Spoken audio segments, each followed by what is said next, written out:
kan yang tidak ada yang lebih kaya dari saya, nggak butuh apa-apa. Jadi benar Allah Ta'ala memiliki segalanya. Misalnya, pahami ya, Allah punya segalanya. Ya, dunia milik Allah, langit bumi milik Allah semua, dunia akhirat milik Allah, surga neraka milik Allah. Tapi dengan yang dimilikinya itu Allah butuh, Allah membutuhkan dengan segala yang dimiliki. Itu pun berarti Allah tidak kaya. Kenapa dikatakan Allah Maha Kaya dari segala sesuatu? Karena dengan segala yang dimiliki Allah itu tidak butuh dengan segala apa yang dimiliki. Allah Ta'ala memiliki, punya dan menguasai, tapi sama sekali tidak membutuhkan. Satu orang yang punya banyak, dia punya banyak, tapi dia tidak membutuhkan dengan apa yang dia punya. Tapi kalau dia punya banyak, tapi yang dia perlukan, yang dia butuhkan itu lebih dari yang dipunya yang banyak, itu namanya makanya dikatakan innallaha ghaniyyun 'anil 'alamin. Maksudnya bukan karena Allah Ta'ala punya segala sesuatu, tapi dalam segala sesuatu ini milik Allah.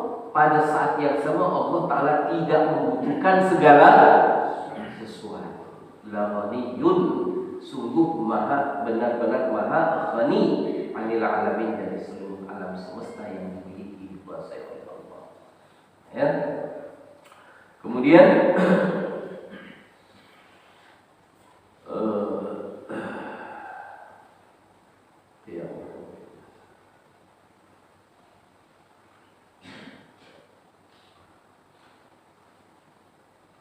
Kemudian yang keenam, al-wahdaniyah, sifat wajib bagi Allah yang keenam, al-wahdaniyah, esa.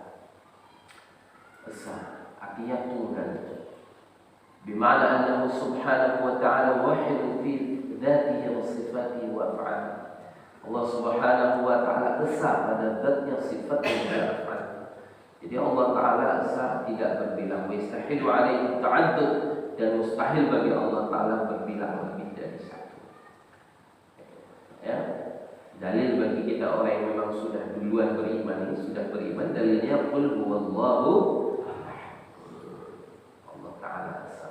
Law kana fihi ma'alihatun illallah lafasadata. Sekiranya di dunia ini ada Tuhan yang selain Allah, lafasadata, sudah hancur dari kemarin dunia ini. Tuhan yang satu mau turunin hujan, yang satu mau kemarau, bertengkar lagi. Kayak apa namanya, satu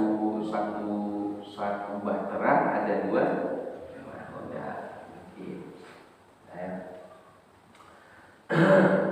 Pertanyaan lagi aja ya, kita maraton karena ini sudah agak lama di sini kita. Kemudian al-wahdaniyah. Kemudian yang berikutnya, sifat wajib bagi Allah yang ketujuh, al-qudrah. Al-qudrah artinya kuasa. Wa yastahilu alaihi al-'ajz, mustahil bagi Allah Ta'ala lemah. Allah Ta'ala senantiasa bersifat kuasa atas segala sesuatu di setiap keadaan dan tempat dan zaman. Dan kekuasaan Allah Ta'ala tidak ada yang mampu membatasi. Tidak ada satu makhluk, satu kekuatan yang bisa membatasi atau melemahkan kekuasaan Allah. Ini sifat yang wajib bagi Allah. Dalil untuk kita orang beriman. Nanti kita ceritanya, kita dalil untuk orang beriman dulu ya. Karena yang hadir orang beriman ini. Nanti berbeda nanti kalau ketika kita harus dialog dengan orang-orang yang belum beriman. Nanti kita akan gunakan kalam dalil-dalil akli. Innallaha ala kulli syai'in qadir. Sesungguhnya Allah Ta'ala qadir atas segala sesuatu, kuasa atas segala sesuatu. Menciptakan zat dan meletakkan sifat pada zat. Kemudian mengubah sifat pada zat. Kemudian Allah Ta'ala kuasa menambah sifat pada zat, mengurangi sifat pada zat. Kemudian bahkan Allah Ta'ala kuasa mencabut sifat pada zat. Dan Allah Ta'ala juga kuasa mengubah dengan sesuatu yang berlawanan dengan sifat sebelumnya pada zat. Itu kuasa Allah. Tidak ada yang bisa membatasi dan melemahkan kudrat-kudrat. Saya seperti adat kebiasaannya obat menyembuhkan, racun membinasakan. Ini kan yang adi, yang lazim seperti itu.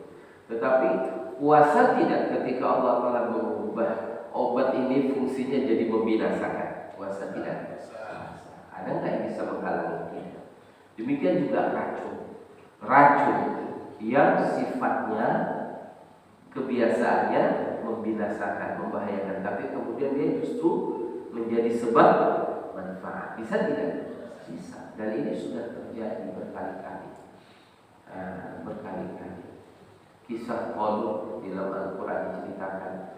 Biasanya sifat air ini menghilangkan dahaga. Kalau kemudian Allah Ta'ala mencabut sifat air menghilangkan dahaga, artinya minum tapi tidak hilang dahaga. Bisa tidak?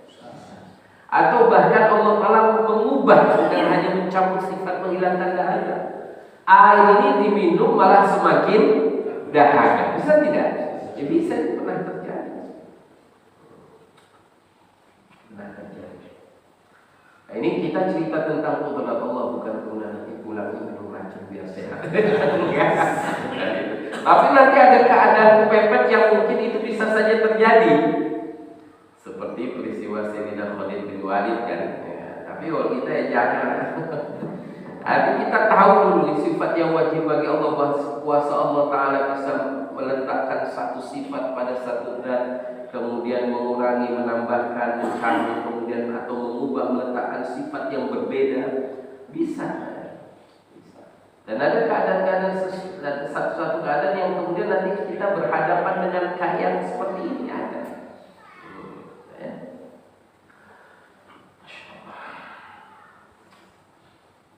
Innallaha ala kulli syai'in qadir.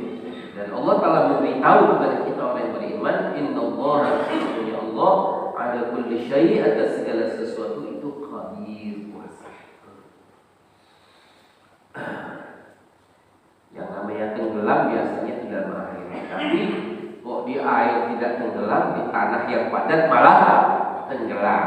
Allah Ta'ala kuasa. Qarun itu tenggelamnya di mana? Qarun itu laknat tenggelamnya justru di tanah. Nah, jamaahnya sahabat Abu Ala Al-Hadrami dengan 3.000 orang teman-temannya, ketika dakwah itu justru mereka berjalannya di atas yang di atas air siapa? Dan untuk kuda mereka yang bawa bebanan dan bawa tunggangan itu mereka memang sama sekali. Kata Abu Hurairah menceritakan peristiwa ini karena beliau juga ada dalam rombongan. Jangankan kaki kami, kaki kuda kami, unta kami tidak banyak sama sekali, dan kami berjalan terus. Akhirnya ada seorang sahabat yang nanti ini air bukan kan? Ya memang betul air sebenarnya, cuma kok letak jalan di atas air. Jadi ada orang sahabat yang sengaja, kalau bahasa kita sih dompetnya, uncangnya yang berisi uang itu belum jatuh. Mana beratan dompet itu sama onta? Belum. Ya. Nah, itu sampai ke sana enak saja. Ya Allah, sekiranya itu memang halal, aku gunakan di atas jalan kebaikan, kembalikan terus loncat ke permukaan. Muamalah dengan Allah itu sudah takut kayak gitu. Ada seorang ulama besar, Hadrat Syekh Muhammad Muhammad yang mengatakan, ketika satu orang itu sudah takwa, artinya hubungan dengan Allah itu sudah baik, Allah akan tundukkan aturan-aturan alam semesta, nizam zahir maupun ghaib, aturan-aturan alam semesta baik yang zahir maupun yang ghaib mesra dengan dia. Air yang menghantam, menghancurkan justru tidak memudaratkan, bahkan menyelamatkan. Sesuatu yang tadinya kelihatannya tidak membahayakan tapi justru menghancurkan bagi orang yang berseberangan dengan Allah. Ya, kemudian sifat yang wajib bagi Allah lagi yang ke-8, al-iradah, berkehendak. Wa yastahilu 'alaihi al-qada', mustahil bagi Allah Ta'ala itu dipaksa. Allah Ta'ala berkehendak atas segala sesuatu, dan bukan Allah Ta'ala itu dikehendaki, artinya dipaksa harus ikut kehendak kita, tapi justru Allah Ta'ala yang berkehendak. Innallaha fa'alul lima yurid. Sesungguhnya Allah Ta'ala atas segala apa yang ia kehendaki, Allah Maha Kuasa melakukannya. Fa'al, bisa melakukan segala sesuatu ma yurid, apa saja yang ia kehendaki. Idealnya itu yang idealnya sebagaimana kita belajar kan gitu. Yang terbaik lah yang memimpin kan gitu. Yang terbaik yang memimpin. Yang takwa, yang adil, yang bijaksana, yang arif, yang penyayang gitu. Tapi ketika itu Allah berkehendak justru yang paling jelek, yang paling buruk yang memimpin, yakni Fir'aun laknatullah alaihi. Ada yang bisa menghalangi Allah? Musa ada. Oh enggak, Musa yang memimpin, kok Fir'aun? Harun ada, kenapa? Ibrahim ada, kenapa yang memimpin? Ini iradah Allah, iradah Allah. Iradah Allah. Kalau enggak puas ya tanya Allah. Jadi kan, jadi ini hal-hal yang kayak gini terkesan sensitif dan orang-orang alim kadang-kadang sering tidak dipahami persoalan ini. Ayo Syekh ikut juga, sudah kalau saya enggak kamu saja. Ini iradah Allah Ta'ala, ini iradah Allah. Iradah Allah. Yang ini nanti cerita panjang lebar.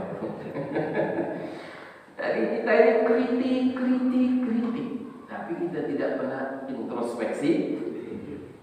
Seorang sahabat dulu ketika hajat, ayo itu hajat itu, nggak benar ini, kalau ini, nyembeli sana, nyembeli sini, ayo kita kalau bahasa, karena ayo kudeta, gitu kudeta. Sahabat maksudnya, ayo kudeta, ayo kamu kan dulu berjuang dengan sahabat, tanganmu berkah, kamu ikut teriak saja udah guling dia. Gitu. Ya kalau saya mau nggak usah perlu kalian, saya bisa sendirian. Tapi aku takut kalau dia guling yang naik monyet lebih buruk dari dia.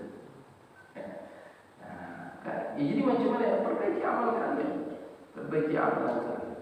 Karena kata Nabi, maaf kata ulama, pemimpin itu hadiah Allah untuk orang banyak.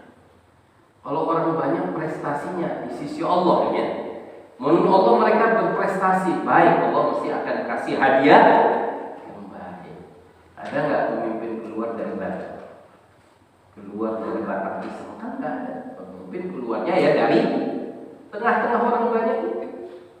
Jadi islah diri kan, perbaiki diri saja. Jadi makanya mereka nggak sibuk dengan hal yang itu. Orang-orang soleh, para ulama mereka biasanya sibuknya dalam amal. Nah, ya. Kemudian sifat yang ke-9 al-ilmu. Sifat yang wajib bagi Allah adalah ilmu. Wa yastahilu 'alaihi al-jahl. Mustahil bagi Allah Ta'ala jahil. Jadi artinya Allahu bi kulli syai'in 'alim. Dalil untuk kita orang beriman bahwa Allah Ta'ala sesungguhnya Allah Ta'ala bi kulli syai' atas segala sesuatu, dengan segala sesuatu itu alim, maha tahu. Jadi tidak ada yang luput daripada pengetahuan Allah. Tidak ada yang luput dari pengetahuan. Semuanya Allah Ta'ala tahu dan semuanya Allah Ta'ala hitung. Dan semuanya Allah Ta'ala timbang. Sampai sini saya mau cerita. Ada cerita satu orang. Ada peristiwa pembunuhan. Jadi yang dicurigai ada perangkat lah, kalau bahasa kita kepolisian, penyidik itu yang dicurigai orang ini ya. Cuma ya dari yang dua ini, yang mana satu nih yang telah membunuh? Persidangan berkali-kali belum nampak titik jelas. Sampai akhirnya kemudian besok pagi sidang terakhir. Nah malam ini yang membunuh tadi, orang yang sebenarnya membunuh ada di salah satu di antaranya. Yang membunuh ini, ya Allah, Engkau Maha Pengasih. Ya Allah, Engkau Maha Penyayang. Ya Allah, Engkau zat maha penutup aib. Ya Allah, zat Engkau maha santun, maha lembut. Sifat-sifat Allah yang seperti ini.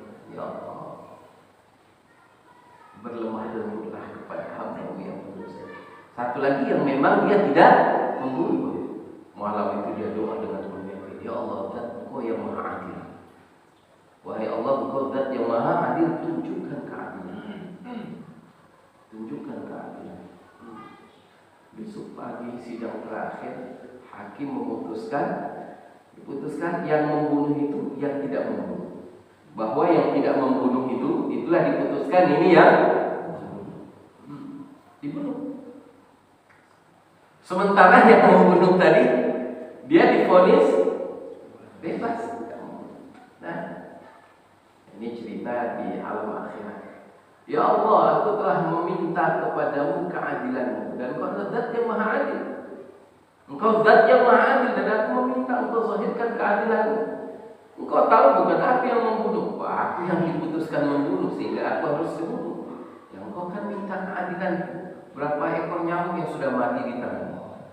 Berapa ekor semut yang sudah mati di tanganmu? Sebenarnya satu nyawa belum cukup untuk fidyah dari atau kafarah dari berapa nyawa nyamuk, bukan nyamuk, semut-semut yang telah mati di tangan. Seharusnya kamu, bahasa kita itu 10 semut kamu kehilangan nyawa sekali, mati, kemudian hidup lagi, mati lagi, hidup lagi, mati lagi. Kau minta keadilan. Nah kan yang ini, ya Allah, Kau tahu ya Allah, bahwa aku adalah yang melakukan pembunuhan ini. Bagaimana Engkau menyelamatkan? Engkau memanggil kerahimanku. Engkau meminta agar aku menzahirkan kerahimanku, santunanku, kelembutanku. Engkau meminta aku menzahirkan sifat sattarku, menutup keburukan. Jadi tidak ada yang luput dari pengetahuan Allah, dan tidak ada yang luput dari perhitungan Allah. Tidak ada yang luput dari pertimbangan Allah. Maka kadang-kadang kita kalau doa walaupun yakin kali, tapi hati-hati. Kadang untuk doa pun kita harus belajar. Kita belajar bertanya kepada ulama apa yang sepatutnya kita doa. Ini orang betul merasa benar, tapi ternyata dia salah doa. Ketika dia minta, ya Allah, zahirkan keadilanmu, bukankah Engkau zat yang maha adil, benar ditunjukkan keadilan Allah. Masya Allah. Jadi tidak ada yang luput daripada pengetahuan. Kadang-kadang ya Allah, kok masalah ini apa? Salah saya. Salah saya apa? Dosa saya kok kayak gini sih, masalah kok ini yang saya hadapi di luar dugaan kan. Padahal kalau misalnya apa istilahnya, kalau dibuka hijab kepada kita, Allah ngomong langsung dan kita dengar, kita tahu langsung, bingung kita, diperhitungkan, disebut pada kita kesalahan kamu ini sampai habis semua, kita belum cukup untuk menyebutkan kesalahan kita. Biasa kalau orang mengatakan apa dosa saya, karena saking banyaknya dosanya. Ya. Allahu bikulli syai'in alim. Ini dalil untuk kita orang beriman. Kemudian sifat yang wajib bagi Allah yang ke-10 al-hayat. Al-hayat artinya hidup. Wa yastahilu 'alaihi al-maut. Wa yastahilu 'alaihi al-maut, dan mustahil bagi Allah Ta'ala itu mati.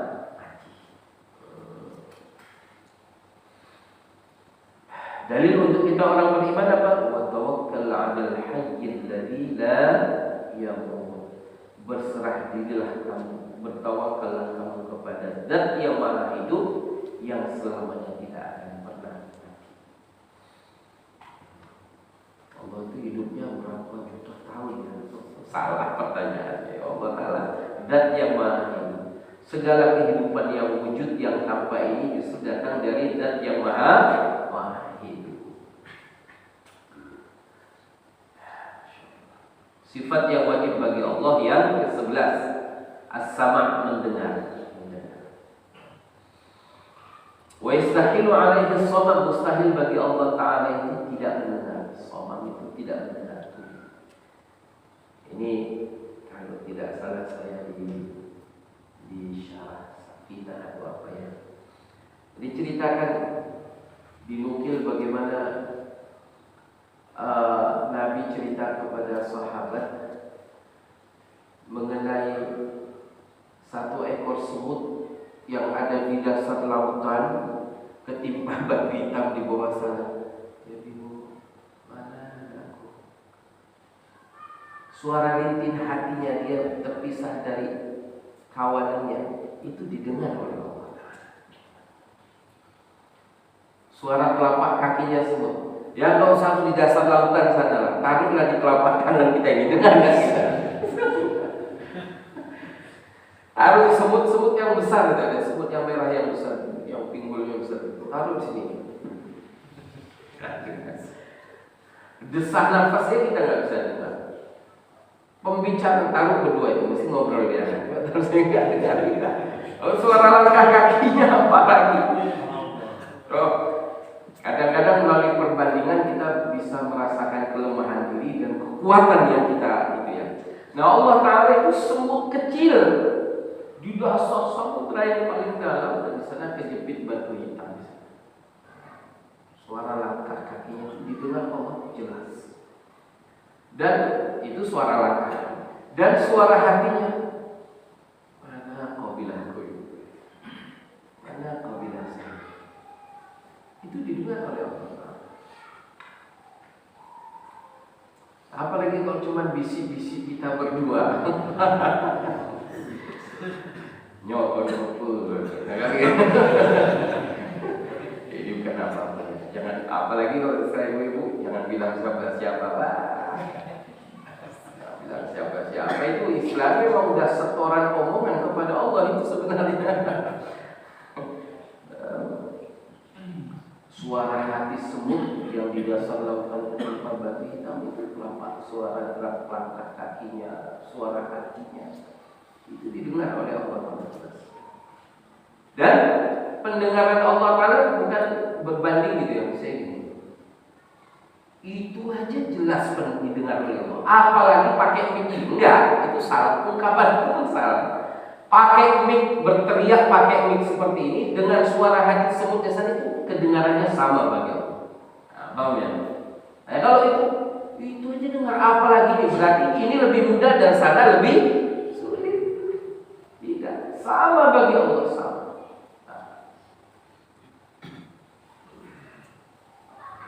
Nah, kata ulama ini memahami salah satu sifat yang wajib bagi Allah Sami ini sampai mengawasi sedik hati sendiri. Mengawasi sedik hati sendiri. Kita sangka buruk kepada fulan. Orang dengar tidak? Sangkaan dalam hati. Kayaknya dia ini orangnya. Kayaknya dia ini orangnya. Ya gitu. Orang yang dulu lututnya bersentuhan dengan kita, dia pun tidak dengar. Tetapi suara hati kita itu, sangkaan buruk kita itu didengar oleh Allah. Ini kan hati nih ya, suara hati. Malaikat tidak dengar, sehingga malaikat tidak catat itu.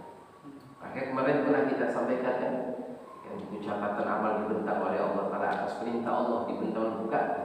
Maka Allah lihat catatkan kebaikan. Buang ini. Suruh buang. Malaikat takut.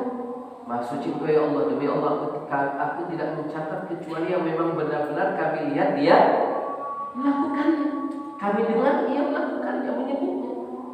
Takut kalau kemudian nanti Allah marah menganggap orang malaikat itu mencatat yang tidak dilakukan. Maka malaikat Maha suci ya Allah, demi Allah kami tidak mencatat kecuali yang benar-benar dia lakukan dalam bentuk perbuatan anggota tubuh atau dalam bentuk ucapan. Kemudian di catatan kosong Allah katakan catat ini. Takut lagi malaikat. Ya Allah, demi Allah tidak ada satu perbuatan, satu ucapan pun yang kami dengar, kami lihat kecuali kami pasti catat. Nah, artinya nggak ada yang tidak kami catat ya Allah, tidak. Tapi Allah catat. Artinya ada. Bahasa kita itu data malaikat aja masih belum begitu valid. cobaan. Nah, ini kaifiat hati.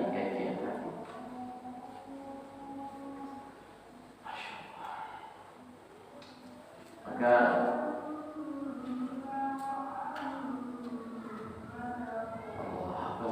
sangka adalah satu kekuatan. Allah Syekh Al-Imam Maulana Muhammad Sa'ad Hafizahullah Ta'ala dalam Barakatuh beliau mengatakan sangkaan adalah satu kekuatan di sisi Allah. Di sisi Allah diakui sangkaan adalah satu kekuatan.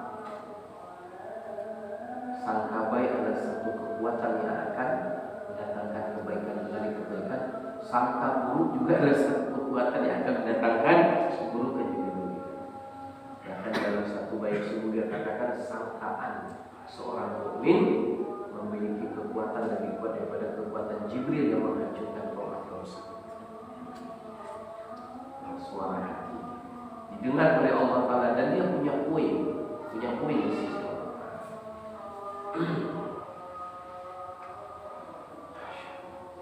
Dan ini muamalah suara hati ini hanya kepada Allah.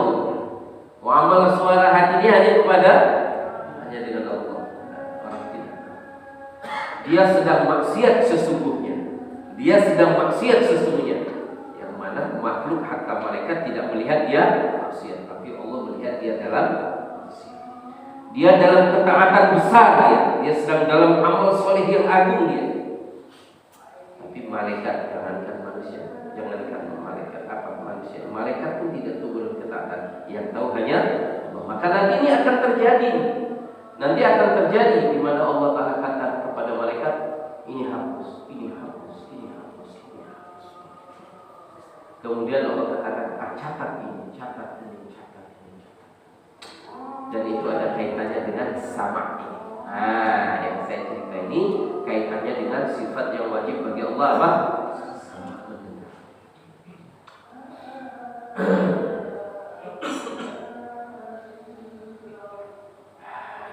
Sedikit lagi ya. Kemudian wathani asyar al-basar.